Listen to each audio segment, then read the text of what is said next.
तो आज हम एक ऐसी कहानी पर बात करने वाले हैं जो हर उस शख्स के लिए एक मास्टर क्लास है जो अपना खुद का बिजनेस शुरू करने का ख्वाब देखता है। शून्य से शुरू होकर 1000 अरब, जी हाँ, 1000 अरब के साम्राज्य तक का सफर, ये फ्लिपकार्ट की कहानी है।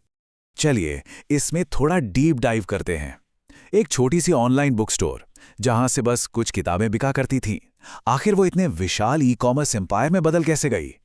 ये सिर्फ ग्रोथ की कहानी नहीं है, ये बेहिसाब स्ट्रगल, दिन रात की मेहनत और उन बड़े सपनों की कहानी है जिसने इंडियन मार्केट का चेहरा हमेशा के लिए बदल कर रख दिया। तो शुरुआत होती है एक बिल्कुल छोटी सी किताबों की दुकान से। साल था 2007। फाउंडर सचिन और बिन्नी बंसल ने बिना किसी बड़ी फंडिंग के एक बहुत बड़ा रिस्क लिया। शुरू में ये कंपनी सिर्फ किताबें बेचती थी, और अगर ग्राउंड जीरो हसल की बात करें ना, तो फाउंडर्स खुद अपने स्कूटर पर जाकर कस्टमर्स को किताबें डिलीवर किया करते थे। बिल्कुल सही सुना, हर बड़ी सक्सेस की नींव इसी तरह की जमीनी मेहनत से रखी जाती है। इसके बाद आता है अगला दौर, ई कॉमर्स क्रांति की शुरुआत। अब सिर्फ किताबें बेचकर तो 1000 अरब का साम्राज्य बनता नहीं है ना? असली गेम चेंजर तब आया जब स्ट्रेटजी बदली। सबसे पहला मास्टर स्ट्रोक था कैश ऑन डिलीवरी। उस वक्त इंडियंस को ऑनलाइन पेमेंट पर बिल्कुल ट्रस्ट नहीं था, तो ये एक स्टेप पूरे मार्केट के लिए रेवोल्यूशनरी साबित हुआ। इसके बाद इलेक्ट्रॉनिक्स और फैशन जैसी नई कैटेगरीज जुड़ी, और फिर बिग बिलियन डे सेल ने तो देश में शॉपिंग के सारे रिकॉर्ड ही तोड़ दिए। मतलब अलग ही लेवल की दीवानगी। और फिर शुरू हुई असली टक्कर, Amazon के साथ सीधा मुकाबला। ये सच में एक ऐतिहासिक भिड़ंत थी जो बहुत कुछ सिखाती है। एक तरफ अपना इंडियन चैलेंजर फ्लिपकार्ट और दूसरी तरफ ग्लोबल जायंट Amazon। दोनों के बीच भयंकर प्राइस वॉर छिड़ गया। सबसे तेज डिलीवरी किसकी होगी, सबसे भारी ऑफर्स कौन देगा, ये रेस लग गई। इस कट थ्रोट कॉम्पिटिशन ने इंडियन ई कॉमर्स को एक बिल्कुल नई ऊंचाई पर पहुंचा दिया। लेकिन इस सफर में आई बहुत सी चुनौतियों और बड़े संघर्ष। अब देखिए, एक इतना बड़ा एम्पायर खड़ा करने का मतलब सिर्फ सक्सेस एंजॉय करना नहीं होता। पर्दे के पीछे जो रुकावटें आई ना, वो सच में डरा देने वाली थीं। भारी आर्थिक नुकसान, मार्केट में गलाकाट कंपटीशन और इंटरनल मैनेजमेंट के इश्यूज। किसी भी नए फाउंडर के लिए यह जानना बहुत जरूरी है कि यही वो वक्त होता है जो तय करता है कि कंपनी टिकेगी या टूट जाएगी।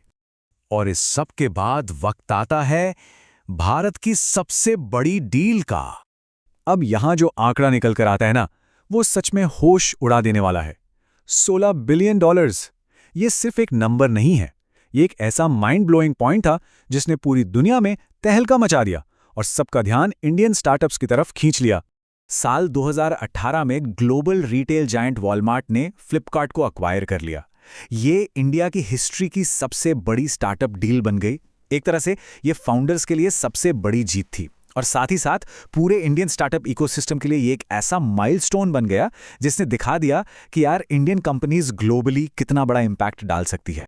तो आइए आगे बढ़ते हैं और देखते हैं आज का वक्त और एंटरप्रेन्योर्स के लिए कुछ प्रमुख सबक। इन सब उतार चढ़ाव के बाद फ्लिपकार्ट आज कहाँ है? आज फ्लिपकार्ट इंडिया की टॉप ई कॉमर्स कंपनी के रूप में खड़ी है। इसका स्केल कितना मैसिव है, इसका अंदाजा इस बात से लगाया जा सकता है कि इनके पास करोड़ों एक्टिव यूजर्स हैं और हर दिन लाखों ऑर्डर्स प्रोसेस होते हैं। ये सब उसी मजबूत नींव का नतीजा है जो सालों के कड़े संघर्ष से बनी थी। हर नए एंटरप्रेन्योर को ये बात अपने दिमाग में बिठा लेनी चाहिए, एक छोटे से आइडिया से एक बहुत बड़ा साम्राज्य बनाया जा सकता है। बस जरूरत है तो पूरी मेहनत और धैर्य की। स्टार्टअप के सक्सेसफुल होने का कोई मैजिक फॉर्मूला नहीं है। असली हैक बस यही है, कभी हार न मानने वाली जिद और अटूट धैर्य। और इस अनोखी कहानी के अंत में एक बहुत ही पावरफुल सवाल उठता है, वो कौन सा छोटा आइडिया होगा जो अगले $1 बिलियन एम्पायर को बनाएगा? क्योंकि याद रखिए, हर महान चीज की शुरुआत एक बहुत ही साधारण से आइडिया से ही होती है। एक सही आइडिया, थोड़ी जिद और सच्ची लगन के साथ एक नई लेगेसी खड़ी की जा सकती है। बस उस एक आइडिया की खोज कभी रुकनी नहीं चाहिए।